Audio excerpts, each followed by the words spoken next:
Pora dotrzymać obietnic i zrobić audycję, która mówi o tym, że niektóre budynki z powodów swojej charakterystyki energetycznej, niektóre mieszkania nie będą mogły być na przykład sprzedawane, dlatego że wprowadzone jest, czy też ma być wprowadzone nowe prawo unijne, a właściwie nowe stare prawo unijne, czyli taka dyrektywa EPBD, dyrektywa po polsku mówiąca o charakterystyce energetycznej budynków, o ich zasilaniu.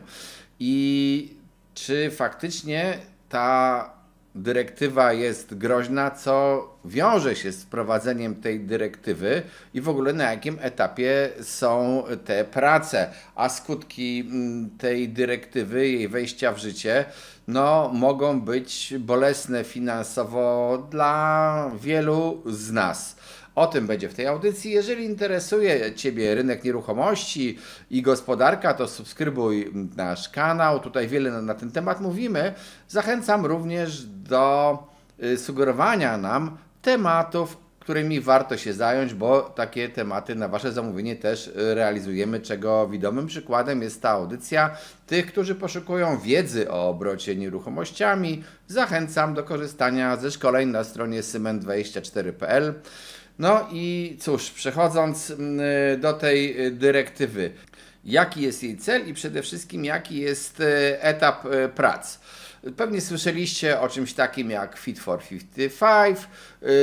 Niektórzy słyszeli o tej dyrektywie, niektórzy myślą, że ona już została do końca uchwalona, no bo jej projekt został przyjęty na przykład przez Parlament Europejski, ale tak naprawdę to jeszcze jest w takim, powiedziałbym, no, obrazowo ucieraniu się w uzgodnieniach pomiędzy Parlamentem, Komisją i Radą Unii Europejskiej. To taki trilog, można powiedzieć, się teraz odbywa, no ale jest spodziewane, że ta dyrektywa wejdzie w życie. Polska jest do tej dyrektywy nie do końca przygotowana, o czym będzie też w tej audycji. No i oczywiście będzie o tym, jakie są konsekwencje dla Was. Co ta dyrektywa ma wprowadzić? Ona generalnie rzecz biorąc stawia na to, że Unia Europejska musi zacząć oszczędzać energię, a już zwłaszcza energię pochodzącą z paliw kopalnych, czyli nie tylko z węgla, ale również z gazu. I te rozporządzenia, czy też działania Unii mają wchodzić sukcesywnie, mają one dotyczyć budynków publicznych oraz wszystkich budynków mieszkalnych. Wszystkich, to znaczy także zabytkowych, no chyba że być może jakiś kraj sobie coś uchwali innego, no bo ja bym chciał widzieć panele słoneczne albo ocieplony Wilanów. Tak więc to raczej byłby absurd oczywiście, ale też trzeba powiedzieć, że te budynki takie zabytkowe to jest taka trochę naciągana interpretacja w stosunku do różnych krajów, no bo Włochy mogą się uznać niemal całe zabytkowe, mnóstwo tam jest miast, także takich średniowiecznych, które są perłami i sądzę, że nawet takich nieznanych miast, nie mówię o Florencji i o Wenecji, i trudno, żeby te budynki były ocieplane. Tak samo na wsiach jest mnóstwo zabytkowych budynków. Zobaczymy, jak oni sobie z tym poradzą. Zobaczymy, jak sobie poradzi Polska na przykład z Krakowem i nie tylko. Ale pomijając ten problem zabytków, mają być wprowadzone klasy energetyczne, klasy oznaczone literowo od A do G. A to ta najlepsza grupa, najmniej energetyczna, najmniej chłonna energetycznie, a G to ta najgorsza grupa, do której ma być władowane 15% budynków w danym kraju i zakłada się, że te wszystkie budynki mają być potem podnoszone do klasy F, a potem do klasy E. Jest też taka, dodam dla poprawności już takiej całkowitej, nieobowiązkowa klasa A+, czyli jeszcze lepsza niż A. Znacie te oznaczenia z lodówek, ale jeżeli macie jakieś mieszkanie czy jakąś inną nieruchomość w Polsce i macie dla niej świadectwo energetyczne, przecież jest obowiązkowe, no to w tym swoim świadectwie nie znajdziecie takich oznaczeń, nie dowiecie się, jaka jest klasa waszego budynku A, B, C, D, E, F, G, dlatego że po prostu w Polsce jest inne rozporządzenie, które inaczej pokazuje charakterystykę energetyczną budynku, inaczej niż jest to wymagane właśnie tą dyrektywą unijną. No i nasze władze mówią, że zajmą się tym problemem. W 2024 roku będziemy mieli wreszcie te klasy literowe i wtedy też dowiemy się, do jakiej klasy należy nasz budynek. Oczywiście są różne propozycje, projekty. W internecie widzimy z różnych źródeł wymieniane projekty, jak przeliczyć te klasy energetyczne, czy też obecne świadectwa energetyczne na te nowe klasy. No, ale tak naprawdę to są wszystko, powiedziałbym, takie trochę plotki. Musimy poczekać na odpowiednie przepisy i właśnie działanie naszego rządu, naszego ministerstwa, który to przeliczy. Co Unia przewiduje? No, Unia przewiduje, że doprowadzenie takich budynków do klasy wyższej może kosztować między 10 a 50 tysięcy euro na jeden lokal mieszkalny. Ja sądzę, że teraz niektórzy Polacy zemdleli, bo 50 tysięcy euro w Polsce to jest bardzo dużo pieniędzy i niewiele osób po prostu stać na te budynki. A jest też pomysł, żeby od 2030 roku takie budynki nie mogły być, tak te w najgorszej klasie, nie mogły być przedmiotem sprzedaży, albo nawet przedmiotem wynajmu. Tak więc to jest groźne dla interesów wszystkich. Z szacunków ministerstwa, no to takie, oczywiście to też artykuły, ale na podstawie cząstkowej wiedzy o budownictwie w Polsce ministerstwo, widziałem taki artykuł, twierdzi, że jest około 1 miliona takich budynków, które nie będą lądowały w tej najgorszej klasie, 1 miliona takich fatalnych budynków. W związku z tymi dużymi kosztami Unia też przewiduje, że będą jakieś programy pomocowe, czy to w KPO, czy też w innych funduszach powstające i kierowane do tych osób, które będą wykonywały te prace polegające na modernizacji energetycznej obiektów. Modernizacji energetycznej celowo powiedziałem, dlatego że tu nie chodzi wyłącznie o ocieplenie budynków, ale także o pozbycie się na przykład kotłów zasilanych gazem lub też o zaprzestanie ich instalowania w nowych budynkach, co ma nastąpić już wkrótce. Czy to jest rozsądna polityka i rozsądne działanie Unii? No, powiem szczerze, tak nie bardzo chcę to oceniać, bo z jednej strony oczywiście walka z efektem cieplarnianym, ochrona klimatu, no i też zasobów paliw kopalnych, które się przecież też niedługo wyczerpią, na pewno jest sensowne.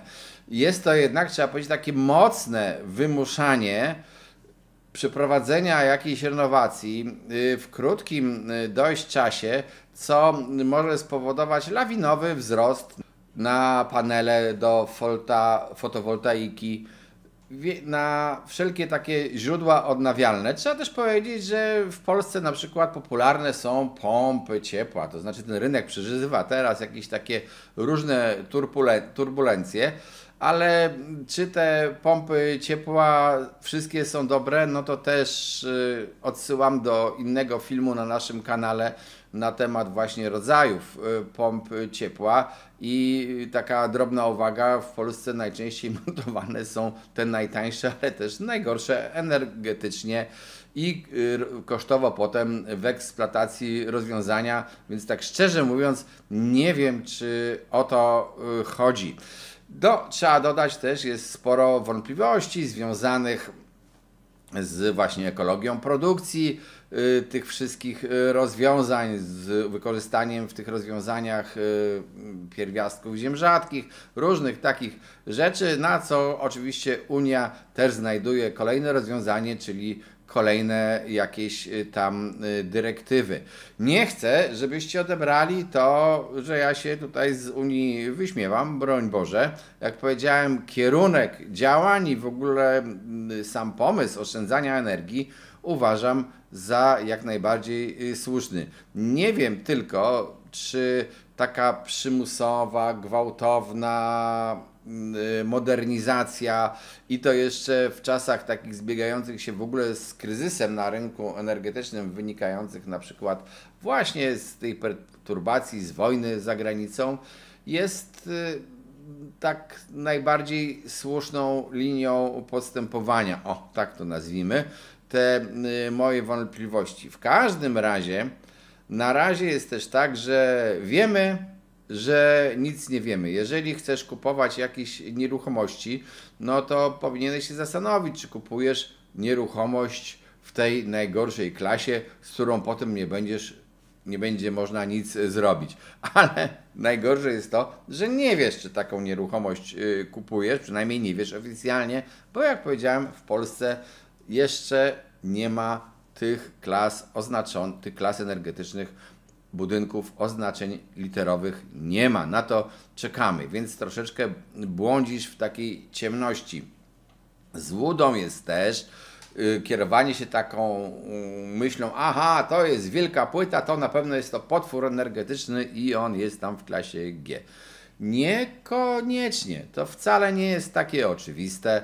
W ogóle powiem tak, odnosząc się do tego, co ostatnio premier powiedział o dziadostwie budynków z wielkiej płyty, no to ja się zastanawiam, co jest większym dziadostwem. Czy dziadostwem jest mieszkanie 70 parę metrów w budynku totalnie wyremontowanym, stojącym w okolicy dobrze z dobrą komunikacją publiczną, ze szkołami, ze sklepami, z usługami, z kinami, domami kultury i różnymi innymi udogodnieniami cywilizacji i to jeszcze blisko na przykład centrum miasta, tak jak to ma miejsce chociażby w Warszawie, czy też 3 pokoje, 53 metry na drugim piętrze, bez windy i bez komórki lokatorskiej, ani piwnicy, na jakimś osiedlu stającym na Wygwizdowie, czyli w jakiejś peryferyjnej dzielnicy Warszawy, gdzie jeździ jeden autobus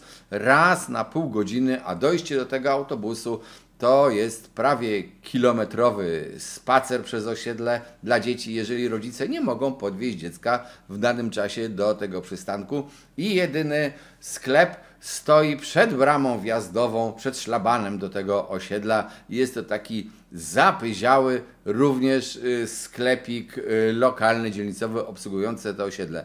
Nie wiem, co jest lepsze, a budynek ten jest, dodam od razu, wybudowany na przykład rok, 2 lub 3 lata temu. Takie osiedla też w Warszawie są, więc nie wiem, co jest większym dziadostwem. Również energetycznie te budynki z wielkiej płyty, przypominam, przeszły ogromną termomodernizację. Wiele spółdzielni, nie chcę powiedzieć wszystkie, ale wiele spółdzielni mieszkaniowych, czy też wspólnot mieszkaniowych w tych budynkach, bo tam też układy są różne, doprowadziło do remontu tych budynków. Są okna wymienione, są ocieplone ściany, jest wiele rzeczy zrobionych.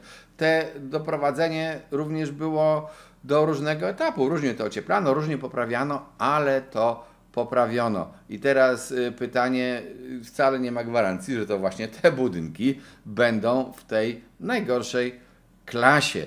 Tym bardziej, że taki budynek gdzieś tam postawiony na Wygwizdowie to jeszcze może być opalany lokalną kotłownią, która właśnie czerpie z paliw kopalnych. Tak to bywa.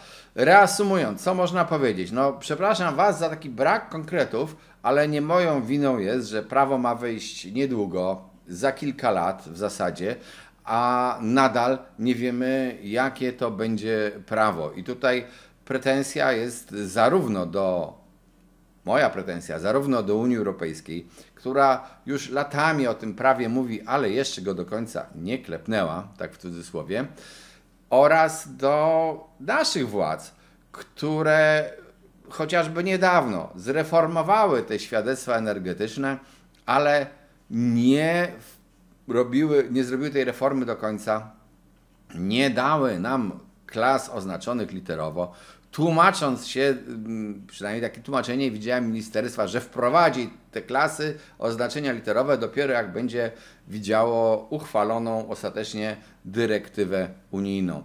Tak, więc oni czekają na Unię, my nie wiemy, co Unia uchwali, wobec tego nie wiemy, co kupować. Taki stan rzeczy mamy na dzień dzisiejszy. No należy się oczywiście też kierować jakimś rozsądkiem, bo to nie jest tak, że patrząc się na budynek nie widzisz, jak on jest wykonany i nie zdajesz sobie sprawy, czy jest stary, czy nowy, czy w miarę nowoczesny, jeżeli chodzi o energetykę, czy prymitywny. To sobie zdajesz sprawę, ale pewności mieć nie będziesz, bo jak powiedziałem, klas nadal nie ma. Nie dowiesz się, jaka jest klasa energetycznego tego budynku, za co podziękuj naszym władzom. Jeżeli interesuje Was rynek nieruchomości, gospodarka, subskrybujcie ten kanał. Zachęcam do korzystania ze szkoleń na Syment24, gdzie jest sporo informacji właśnie o obrocie nieruchomościami, nie tylko dla pośredników, ale również dla inwestorów. Zachęcam Was również do naszej nowej inicjatywy, czyli serwera na Discordzie, gdzie już tam powoli się gromadzi jakaś społeczność i czasami nawet ja się dowiedzieć ciekawych rzeczy, bo dyskutujemy tam nie tylko o nieruchomościach. Ja na przykład się dowiedziałem o tym, jak wygląda sytuacja z zatrudnianiem w branży IT, co mnie zdziwiło, nie jest to mój biznes, tak więc się dowiedziałem, a to było ciekawe. Zachęcam do tego Discordu, zachęcam również do sugerowania nam tematów kolejnych audycji. Cześć, trzymajcie się.